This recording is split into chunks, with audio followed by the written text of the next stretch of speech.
Bismillahirrahmanirrahim. Assalamualaikum warahmatullahi wabarakatuh. Alhamdulillahirabbil alamin. Assalatu wassalamu ala asyrafil anbiya'i wal mursalin wa ala alihi wa ashabihi wa man tabi'ahum bi ihsanin ila yaumiddin. Rabbi syrah li sadri wa yassir li amri wahlul 'uqdatam min lisani yafqahu qawli amma ba'du. Baik, di pertemuan kali ini kita akan melanjutkan pembahasan kita di mata kuliah Tarikh Tasyrik. Sebelumnya kita sudah membahas tentang fase awal, yaitu fase kelahiran syariat Islam. Nah, kita masuk di fase yang kedua, yaitu fase pembangunan dan penyempurnaan. Pada fase sebelumnya sudah dijelaskan bahwa Rasulullah SAW melakukan ijtihad. Ya, di beberapa Rasulullah SAW melakukan ijtihad dengan beberapa contohnya, seperti hal itu juga dilakukan oleh para sahabat yang mengikuti manhaj ijtihadnya Rasulullah SAW. Di fase pembangunan dan penyempurnaan secara umum mempunyai karakteristik ijtihad karena mengikuti apa yang dilakukan oleh Rasulullah. Fase ini berlangsung sejak 11 Hijriah, yaitu saat wafatnya Rasulullah SAW hingga akhir abad keempat Hijriah. Pada fase ini terdapat tiga fase lagi setelah tiga pembahasan di dalamnya secara runut, yaitu periode Khulafaur Rasyidin, kemudian dilanjutkan di periode dinasti Umayyah, dan yang ketiga yaitu periode dinasti Abbasiyah. Periode yang pertama yaitu periode Khulafaur Rasyidin. Periode ini dianggap sebagai periode paling awal dalam pembentukan fikih Islam, karena memang fikih itu mulai berkembang pesatnya di periode ini.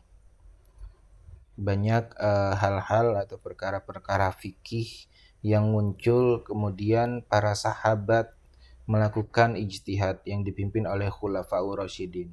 Melakukan ijtihad menemukan hukum dari fenomena atau hukum dari permasalahan tersebut.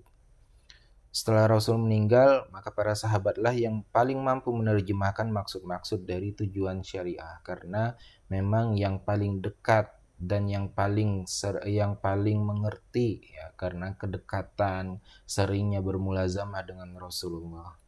Para sahabat juga harus mampu menjawab berbagai tantangan dan permasalahan baru yang muncul dengan melakukan ijtihad. Kembali lagi kita mengingat bahwa makna ijtihad adalah proses, ya. Proses penggalian hukum dengan mengkaji dalil-dalil syar'i, yaitu dari Al-Quran dan hadis Rasulullah SAW. Nah, pada periode ini ada karakteristik penambahan, yaitu penambahan sumber hukum tadi, bukan hanya Al-Quran dan hadis saja. Apa sih yang dimaksud dengan sahabat? Nah, di sini ada beberapa perbedaan pendapat tentang definisi dari seorang sahabat. Saya simpulkan di sini bahwa dalam fikih dan usul fikih, yang dimaksud sahabat adalah mereka yang bertemu Nabi dalam keadaan mukmin dan meninggal tetap dalam kondisi beriman. Nah, di sini syaratnya bertemu dengan Rasulullah dalam keadaan Islam. Ya. Kalau misalnya bertemu tidak sedangkan dia bukan seorang muslim, maka dia bukan seorang sahabat. Sebagian ulama menambahkan bahwa seseorang mendapat status sebagai sahabat cukup dengan berjumpa dengan Rasulullah. Cukup berjumpa saja, melihat dari jauh, tidak mesti harus berbicara, tidak mesti harus berdiskusi atau bertanya kepada Rasulullah. Ya. Tidak mesti harus berperang dengan Rasulullah. Bertemu ini bisa durasinya panjang atau pendek, itu sama, yang penting bertemu dengan Rasulullah dan syaratnya dia adalah seorang muslim, maka dapat disebut sebagai seorang sahabat. Keutamaan sahabat dalam pemahaman syariat. Para sahabat memiliki keutamaan dalam memahami syariat karena beberapa sebab. Yang pertama, kedekatan dengan Rasulullah, karena bermulazamah dengan Rasulullah, selalu bersama dengan Rasulullah, sehingga memudahkan mereka mengetahui asbabun nuzul, sebab-sebab turunnya Al-Quran, ayat-ayat tertentu, eee, ayat-ayat yang berkaitan dengan kisos, apa sih sebabnya diturunkan ayat tersebut, cerita latar belakang turunnya ayat tersebut bagaimana. Nah, merekalah yang paling mengerti dan mereka juga yang paling mengerti tentang asbabul wurud, yaitu sebab, Rasulullah SAW menyampaikan suatu hadis, latar belakangnya seperti apa.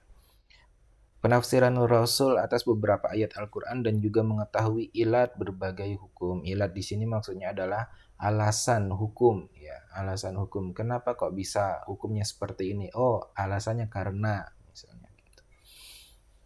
Kepakaran mereka atas bahasa Arab. Nah, mereka adalah bangsa bangsa suku Quraisy, mereka adalah orang-orang yang faham tentang bahasa Arab karena mereka itu mengerti tentang syair-syair, syair-syair bahasa Arab. Mereka itu orangnya sangat piawai dan kepakaran mereka atas bahasa Arab karena Al-Quran diturunkan dalam bahasa Arab, maka mereka adalah orang yang paling mengerti bahasa Arab. Hafalan mereka atas Quran dan hadis, tentu mereka memiliki kemampuan hafalan yang baik karena langsung mendapatkan, mendengarkan Quran dan hadis dari Rasulullah SAW, dan mereka secara tidak langsung juga itu sudah berupa bentuk semacam setoran kepada Rasulullah untuk mengetahui bagaimana kualitas hafalan Quran atau hadisnya. Perbedaan kualitas pemahaman sahabat ini sebuah keniscayaan bahwa tidak semua sahabat itu memiliki kemampuan yang sama. Tidak seperti itu, karena semuanya itu pasti ada berbeda. Mereka adalah manusia biasa juga seperti kita, memiliki kemampuan yang berbeda-beda. Ada beberapa sebab terhadap perbedaan tersebut. Yang pertama, perbedaan tingkat pemahaman bahasa Arab. Bahasa Arab adalah bahasa yang kompleks sekali, ya, dari sisi gramatikalnya sangat banyak sekali.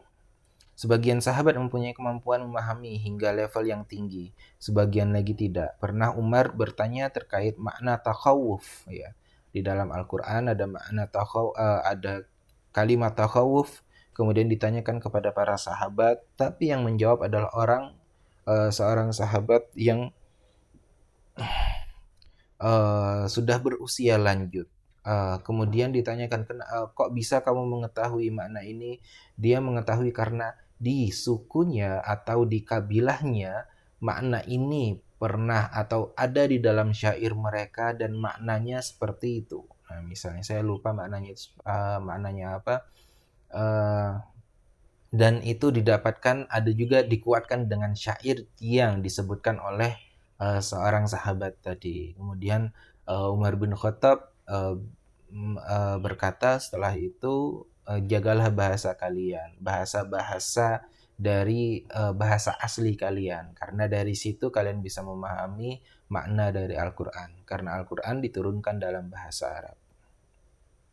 Yang pertama tadi karena perbedaan kemampuan pemahaman mereka dalam bahasa Arab, dan yang kedua perbedaan durasi bermulazamah dengan Rasul. Tidak semuanya uh, mengikuti Rasulullah SAW dari awal Islam, ya, tidak dari awal.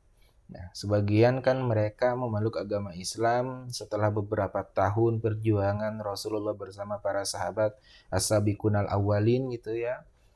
Mereka baru mulai memeluk agama Islam, atau sahabat-sahabat yang dari kaum Ansor yang ada di Madinah. Tentu mereka tidak dari awal bersama atau bermulazamah dengan Rasulullah.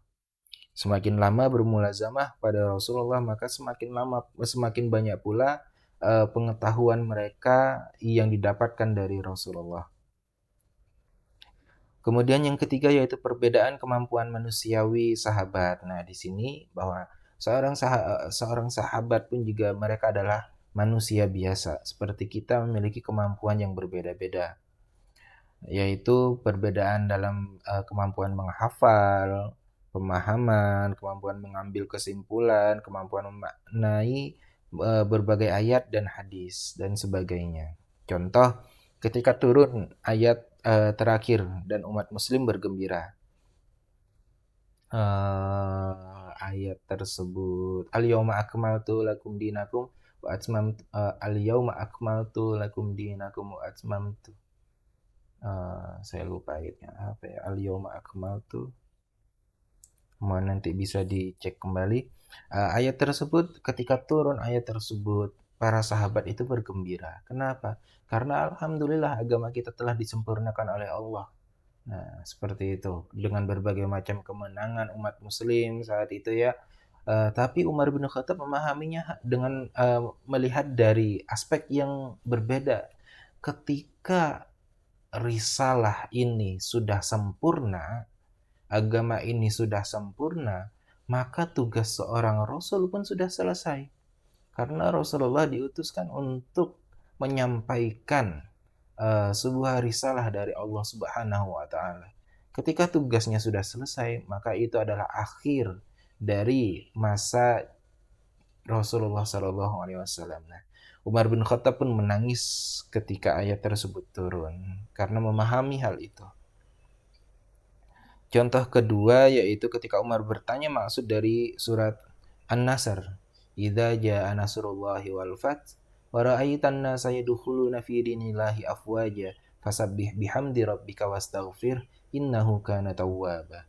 Di dalam surah ini ditanyakan kepada para sahabat bagaimana makna kalian melihat surah ini atau makna surat ini. Para sahabat berbeda-beda pendapat. Ada yang mengatakan bahwa inilah datang pertolongan Allah dalam peperangan kita, seperti itu. Tapi ketika ditanyakan kepada Ibnu Abbas pada saat itu, Ibnu Abbas melihat hal lain. Ibnu Abbas melihat bahwa ini adalah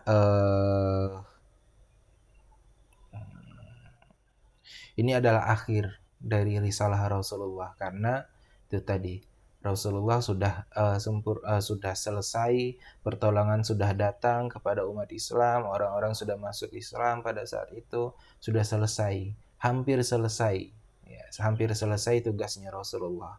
Nah, itu yang dilihat oleh Ibnu Abbas, dan Umar bin Khattab mengiyakan hal itu.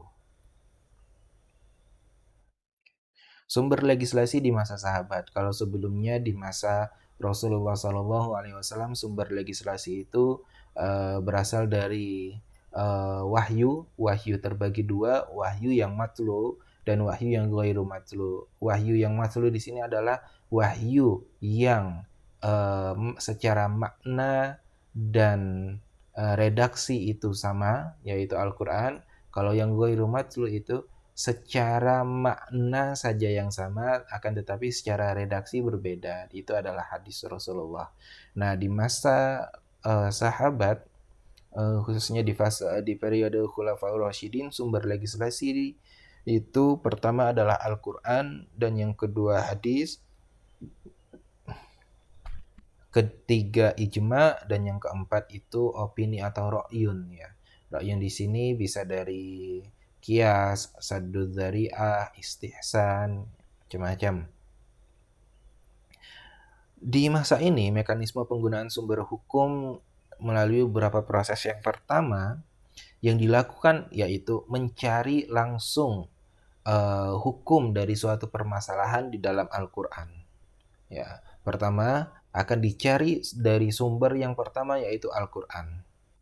Kemudian ketika tidak ditemukan di dalam Al-Quran, maka akan ditanyakan, dicari di dalam hadis, ditanyakan kepada para sahabat yang pernah mendengar permasalahan tersebut, bagaimana hadis Rasulullah.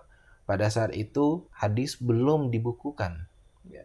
Belum ada pentadwinan hadis, belum dibukukan. Jadi hal tersebut pasti akan ditanyakan, atau permasalahan tersebut ditanyakan ke para sahabat yang memiliki hafalan hadis yang banyak, ditanyakan apakah pernah Rasulullah menyampaikan hadis tentang hal tersebut. Kalau misalnya tidak ditemukan juga, maka Khulafaur Rasyidin akan melakukan ijma, yaitu mengumpulkan para sahabat yang memang ahli dalam fikih, hadis, atau dalam tafsir mengumpulkan bertanya tentang suatu permasalahan tadi karena memang di dalam Al-Qur'an itu mungkin ada dalilnya akan tetapi masih berbentuk umum ya, masih mujmal atau umum. Atau kadang juga memiliki dalil tersebut kontradiksi yaitu saling berseberangan seperti itu. Perlu pemahaman lebih lanjut untuk mengumpulkan untuk menyatukan pendapat tersebut. Nah, itu memanggil para sahabat berkumpul dan mendiskusikan masalah tersebut dan eh, membuat kesimpulan yang disepakati. Dan yang keempat yaitu opini yang termasuk di sini kias, istihsan, sadud dzari'ah dan lain-lain sebagainya. Pembahasan lebih detail ini ada di mata kuliah usul fikih. Sebab perbedaan pendapat sahabat. Di sini kadang-kadang sahabat berbeda pendapat dalam suatu permasalahan. Apa sih yang menyebabkan perbedaan tersebut? Pertama yaitu teks yang ada bersifat zoniyud dalalah. Zoniyud dalalah yaitu teks yang mempunyai kemungkinan multitafsir seperti kata kuru ya di dalam Al-Qur'an mempunyai dua makna sekaligus yaitu tuhur dan haid. Jadi orang yang di sini berbicara tentang iddah ya, berbicara tentang iddah perbedaan para sahabat dalam menyikapi khabar ahad. Nah, oke, di sini berbicara tentang iddah.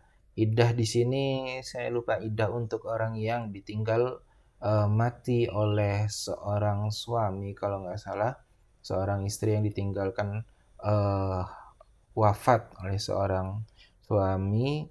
Di sini dikatakan salah satu kuru. Kuru di sini yang pertama maknanya adalah tuhur atau suci. Dan yang makna yang kedua yaitu haid. Apakah maknanya 3 kali haid? Artinya ketika dia haid yang ketiga maka dia sudah masuk, sudah selesai iddahnya. Atau dia menunggu sampai 3 kali suci. Nah, di sini ada perbedaan pendapat memaknai kata kuru di sini. Kemudian perbedaan pendapat sahabat juga dalam menyikapi khabar ahad.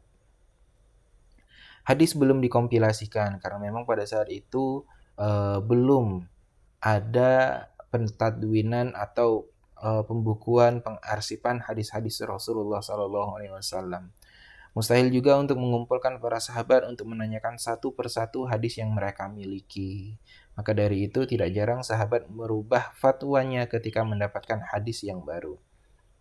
Perbedaan yang ketiga yaitu perbedaan mereka dalam hasil ijtihad. Hal ini karena perbedaan lingkungan tempat sahabat setelah ekspansi wilayah Islam. Para sahabat melakukan ijtihad untuk menjawab masalah di lingkungannya tersebut dengan mempertimbangkan maslahat masyarakatnya. Jadi hukum tersebut tidak mesti sama di satu daerah dengan daerah yang lain karena perbedaan maslahat yang ada di masyarakat tersebut. Contoh perbedaan hasil ijtihad yaitu kasus waris. Di sini para sahabat berijma bahwa seorang ayah itu mahjubkan atau menutup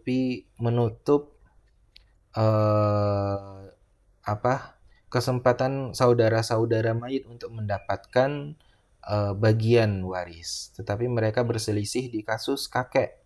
Abu Bakar dan Ibnu Abbas berpendapat bahwa kakak itu mempunyai hukum serupa dengan ayah berlandaskan dalil penggunaan kata abun di dalam Al-Quran secara umum. Akan tetapi sahabat lain seperti Umar, Ali, dan Zaid bin Sabit bahwa kakek juga bisa mendapatkan jatah warisan bersamaan dengan para saudara mayit. Termasuk juga perbedaan perhitungan saudara seibu, ya, mengurangi jatah warisan ibu dari 1/3 menjadi 1/6. Kasus yang kedua terkait harta atau mal. Rasul dalam hadis yang memerintahkan untuk membiarkan hewan gembala yang lepas, akan tetapi pada masa Utsman beliau memerintahkan untuk mengumumkan hewan gembala lepas dan bagi yang merawatnya mendapatkan hak dari Baitul Mal. Di sini ada perbedaan pendapat juga. Kemudian yang ketiga kasus lafal talak. Umar menjadikan lafal talak yang diucapkan 3 kali sebagai talak bain. Padahal pada masa Abu Bakar lafal talak 3 kali masih dianggap talak roj'i 1 kali. Karena memang pada masa Umar bin Khattab pada saat itu sejarahnya masyarakat pada saat itu mereka sangat gampang sekali untuk mentalak istrinya, maka diberikan ketetapan bahwa talak 3 kali, mengucapkan talak 3 kali maka langsung dianggap sebagai talak bain, ya tidak bisa kembali lagi. Kasus nafkah pasca perceraian, Umar berpendapat bahwa talak bain masih mendapatkan nafkah, sedangkan terdapat hadis bahwa talak bain tidak mendapatkan nafkah. Umar menjawab barangkali periwayat hadis itu lupa, dan Umar berpendapat bahwa periwayat hadis tidak terlalu terkenal. Adapun Ibnu Abbas berpendapat sebaliknya. Oke. Selanjutnya ada beberapa profil sahabat di sini. Saya tidak akan membacakan detail satu-satu, nanti bisa dibaca sendiri melalui PowerPoint yang akan saya berikan. Saya rasa cukup. Kita akan melanjutkan di periode-periode periode Tashri selanjutnya. Tadi kita masih baru membahas tentang periode di Khulafaur Rasyidin, masih ada periode dinasti Umayyah dan Abbasiyah. Billahi taufiq wal hidayah. Syukran. Assalamualaikum warahmatullahi wabarakatuh.